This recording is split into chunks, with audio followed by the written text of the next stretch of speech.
Hello বন্ধুরা, welcome to sports safari. তো আজকের কথা বলবো মূলত কেরালা ব্লাস্টার ভার্সেস মোহনবাগানের যে ম্যাচটা হতে চলেছে তারই প্রিভিউ করব। তো তার আগে বলবো, তোমরা যারা আমার চ্যানেলে নতুন এসেছো তারা প্লিজ চ্যানেলটাকে একটা সাবস্ক্রাইব করে দেবে, ভিডিওটা ভালো লাগলে একটা লাইক করে দেবে, আর বন্ধুদের সাথে শেয়ার করতে ভুলবে না। তো চলো ভিডিওটা শুরু করা যাক। লিগ শিল্ডের লড়াই কেরালা ব্লাস্টারের বিরুদ্ধে জয় ছাড়া কিছুই ভাবছে না মোহনবাগান টিম ম্যানেজমেন্ট। আগামী 15ই ফেব্রুয়ারি শনিবার সন্ধ্যে 7:30 মোহনবাগান কোচির জওহরলাল নেহরু স্টেডিয়ামে কেরালা ব্লাস্টার্সের মুখোমুখি হবে। এটা মোহনবাগানের অ্যাওয়ে ম্যাচ। এই ম্যাচটা মোহনবাগানের একটা must win match. Must win কেন বলছি?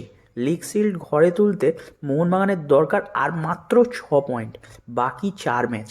এই অবস্থায় এই ম্যাচ থেকে পুরো 3 পয়েন্ট নিয়ে মলিনা ব্রিগেড নিজেদের চাপ মুক্ত রাখবে এবং তারা যেন যুবভারতীতে পরের ম্যাচে উড়িষ্যা ম্যাচ জিতে লিগ শিল্ড ঘরে তুলতে পারে, এই রকম আশা করবেন সমর্থক থেকে শুরু করে সবাই। আমি আপনি যারা মোহনবাগান সমর্থক সবাইটা এরকমটাই চাইব।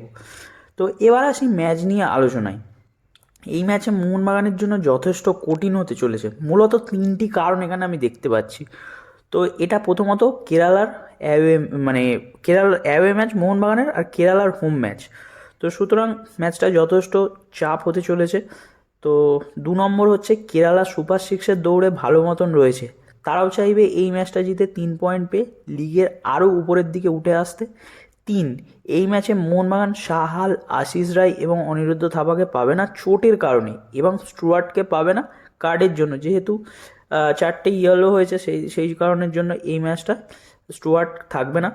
থাপা যদিও চোট কাটিয়ে ফিরে এসেছে এবং তিনি মূল দলের সাথে অনুশীলন করছে, কিন্তু আমার ধারণা মলিনা তাকে দিয়ে শুরু করবেন না, কারণ থাপা অনেক দিন ম্যাচের মধ্যে নেই, সাবস্টিটিউট হিসেবে আসতে পারেন।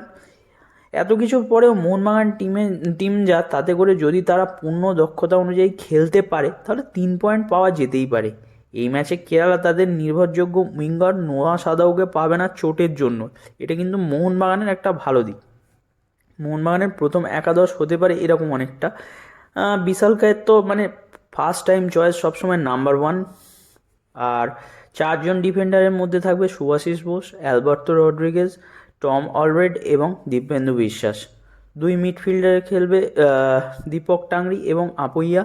2 উইঙ্গারে খেলবে লিস্টন এবং মানবীর। স্ট্রাইকারে জেমি ম্যাকলারিন।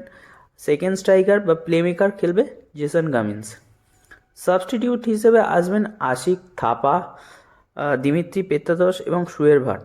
অনেকে হয়তো বলবেন ম্যাকলারিনকে বসিয়ে দিমিত্রিকে প্রথম একাদশ থেকে শুরু করানো যেতে পারে এবং কামিন্সকে স্ট্রাইকারে খেলানো যেতে পারে। তবে মলিনার এই মরশুমের যা প্ল্যান তাতে ম্যাকলারিন অটোমেটিক চয়েস, এবং দিমিত্রির ফর্মের দিকে তাকিয়ে তাকে প্রথম থেকে না খেলানোর খুব একটা আশা দেখতে পাচ্ছি না।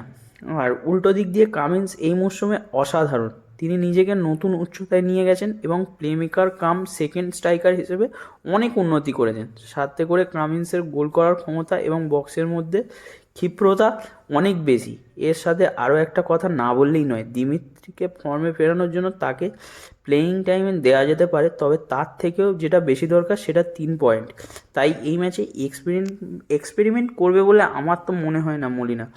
দেখা যাক কালকে ম্যাচটা কী হয়। লাস্ট টাইম যে কেরালা ম্যাচ হোমে দেখেছিলাম, আমি নিজে ছিলাম ওই ম্যাচে, মানে এতটা উত্তেজনাপূর্ণ কেরালা ম্যাচ। উফ, 1 গোলে প্রথমে এগিয়ে যাওয়া, তারপরে আবার 2-1 পিছিয়ে পড়া, আবার শেষ মুহূর্তে গিয়ে ড্র করার মতন অবস্থা, সেখান থেকেও রড্রিগেজ গোল করে দিয়ে এবার পুরো 3 পয়েন্ট পেয়ে যাওয়া, মানে একটা রুদ্ধশ্বাস ম্যাচ। নেক্সট দিনেও হয়তো এই রুদ্ধশ্বাস ম্যাচই দেখতে পাবো কেরালা ব্লাস্টারে। তোমাদের কী মনে হয় তোমরা কমেন্ট করে জানাও। আর ভিডিওটা কেমন লাগলো তোমরা কমেন্টে বলতে পারো, আমি চেষ্টা করবো উত্তর দেওয়ার। যদি আমার চ্যানেলে নতুন হয়ে থাকো তাহলে প্লিজ সাবস্ক্রাইব করে দেবে, আর ভিডিওটা ভালো লাগলে একটা লাইক করে দেবে। জয় মোহনবাগান। আজকের মতন ভিডিও এই পর্যন্তই। মোহনবাগানই বন্ধুদের সাথে শেয়ার করে দেবে ভিডিওটা। তো আজকের মতন টাটা।